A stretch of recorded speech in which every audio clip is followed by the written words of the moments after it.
Hey, what's up everyone? How's it going? This is Waj. Hope you guys are all doing well, and in this video we'll be doing a direct head-to-head console comparison between the all-new Nvidia Shield gaming console and the PlayStation 4. So if you guys are interested in seeing how the new Nvidia Shield console compares against the PlayStation 4, this is a perfect video for you. We're going to be taking a look at the major technical and graphical differences between the two and really see which machine has the most to offer when it comes to value, game selection, and overall graphical capabilities. So without any further ado, let's get right into this video.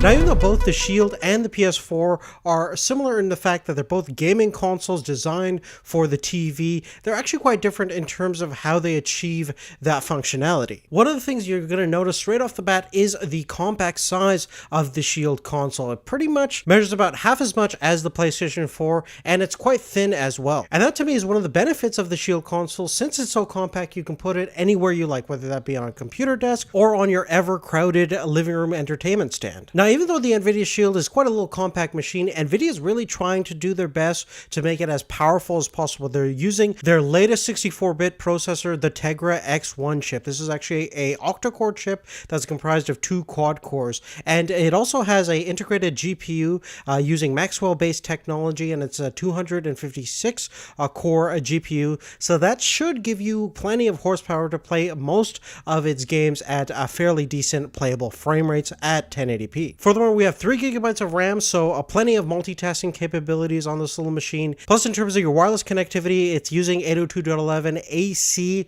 dual-band Wi-Fi connectivity using a MIMO. That's really crucial to this machine since there's so many streaming applications, whether that be for games and movies, so you're really going to need a fast internet with a strong connection to your home network. Now, you might be asking, how does the Shield compare to the PlayStation 4 technically? Well, the PlayStation 4, as you guys probably already know, is using a Jaguar AMD based CPU. It's using an 8-core processor. It has 8 gigabytes of RAM, and in terms of GPU, it's using a modified version of the AMD 7870, which can compute up to 1.84 teraflops. Now, unfortunately, there's no direct benchmark or test that we can do on both platforms since we're using a custom interface on the PlayStation side and we're using Android TV as the main OS on the Shield. But stay tuned, we will be doing a direct head-to-head graphical comparison between a game being streamed onto the Shield and a game being played natively on the PlayStation 4. Now, in terms of storing all your games and all your media content, the PlayStation 4 comes with a 500 gigabyte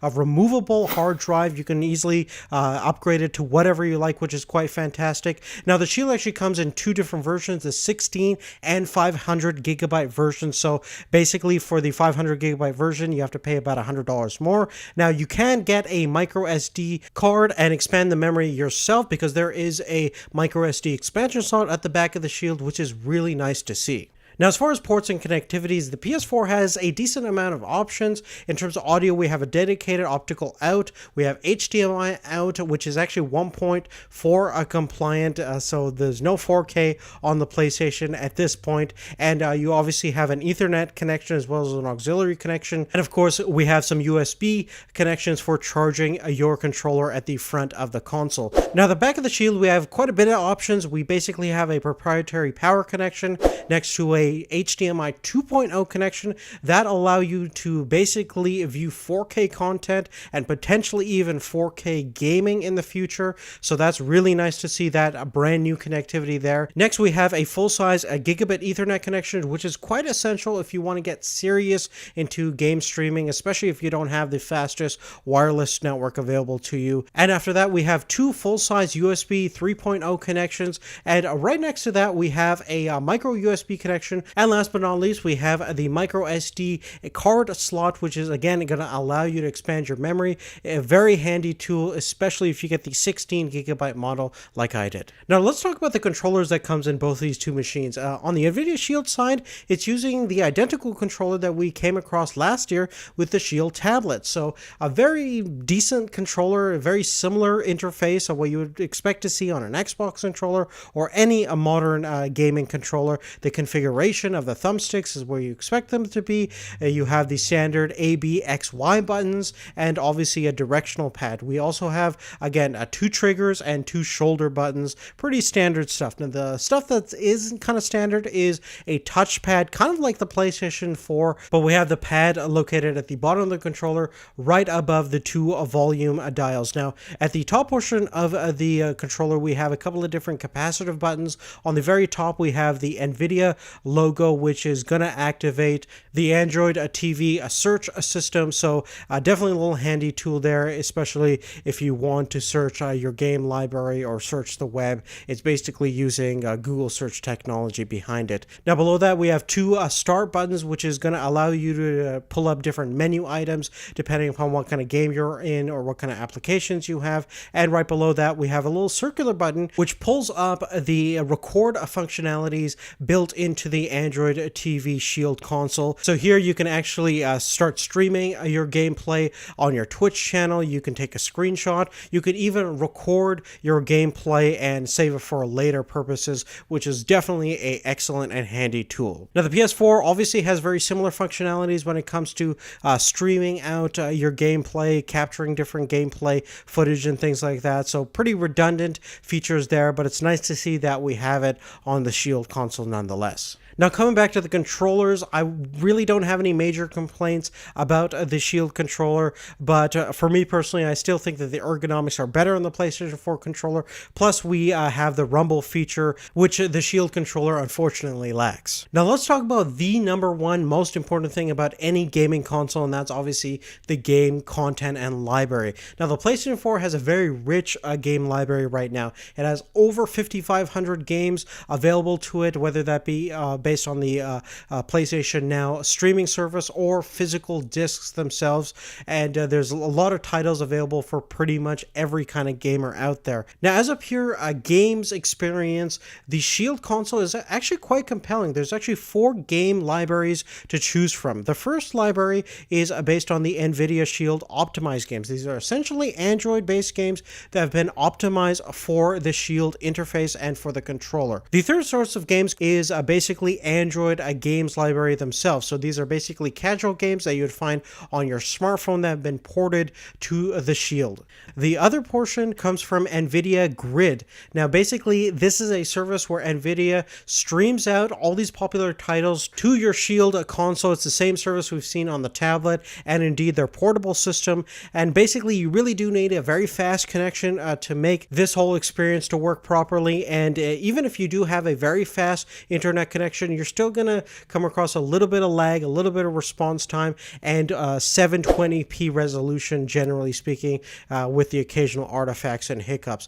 Game streaming is still fairly in the early stages right now, but I can say at this point it's not as refined and as fluid as experience as what I experienced on the PlayStation Now game streaming service on the PlayStation 4, but it's a cool free feature at this point that hopefully will get better in the future. Now the final source of games is actually streaming personally from your PC to the Shield console itself using Nvidia Experience technology. And so as long as you have a newer Nvidia GPU that's capable of playing all the latest titles available out there, you can basically stream from your PC to your Shield console, provided that you have a fast network connection. And of course, if you don't have a good wireless connection, you can always use an Ethernet connection and solve those issues. And this has been a really great experience. Most of the games that I played worked beautifully with minimal latency and lag, and generally clear details, certainly in the 1080p vicinity in terms of resolution. And plus, the biggest part about it is you get access to all of your PC games. There's some games that still might not work depending upon the driver issues and things like that, but generally speaking, most of your mainstream games work flawlessly without any hiccups. And that really makes this thing very useful, especially to people like myself that just want to get PC games onto their TV without having to think about it too much. At this point, it's still not a perfect solution, but it's a solution nonetheless that hopefully will get better over time. Now, since we've gotten all that stuff out of the way, let's just talk about the actual graphical differences between streaming a game on the Nvidia Shield and playing the same game natively on the PlayStation 4. So what we're going to do is take a look at the same game, same situation. We're going to max out the PC settings that we're going to be streaming at so we can get basically the best possible scenario we can have on the Nvidia Shield perspective. So let's go ahead and take a look and see which game system looks better to your eyes.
Now, in summary, I do have to say that there's a lot of variables when you're streaming games from your PC to the Nvidia Shield, so this comparison is not really applicable to everyone.